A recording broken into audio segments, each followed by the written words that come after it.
And now we're going to take a look at Killer Croc himself. Now, Killer Croc is not the largest build-a-figure out there in the market, but he's still a pretty good height compared to the other figures. As seen in the first part of the video during the Deadshot video, just as a comparison, here he is next to the Joker, for example. So he's actually a pretty good scale overall. Articulation-wise, his head has a really nice ball joint, which can look up and down really nicely. Can even look left and right just a tad bit. Ball hinge is on the shoulders.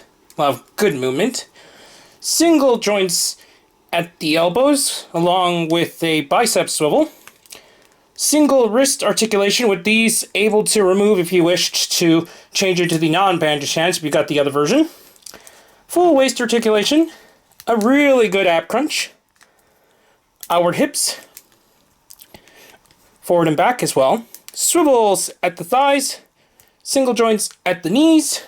And ankle pivots as normal. So he's actually a really well-designed figure, actually. He doesn't have any stability issues mostly, and I think they did a really nice job making a Killer Croc.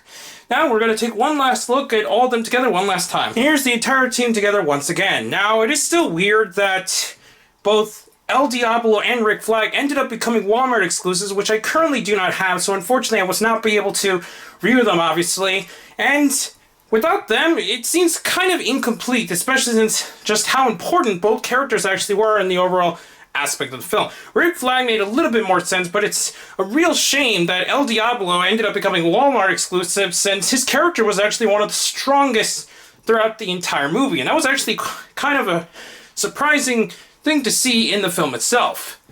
What they could have done is omitted Batman altogether and maybe released El Diablo in this, and maybe keep Rick Flag, and maybe make Amanda Waller as the Walmart exclusive. So it's kind of a weird decision that they went ahead and made another Batman instead of making one of the actual members of the Suicide Squad itself in the team. But overall, this is still a really nice wave. It has some pretty decent figures. Some of the strongest figures, in my opinion, are Batman, Katana, and Killer Croc himself. While the others, while they still have some cool stuff to work for it, they're not as strong, especially since it's either some of the articulation points that kind of hinder, not as articulated as I would like some to be, or just plain out lack of accessories. So it was unfortunate that it ended up becoming like this, but it's still a really good wave overall, and I highly recommend picking up this wave if you're a fan of the movie, since this is actually a really nice representation of the team.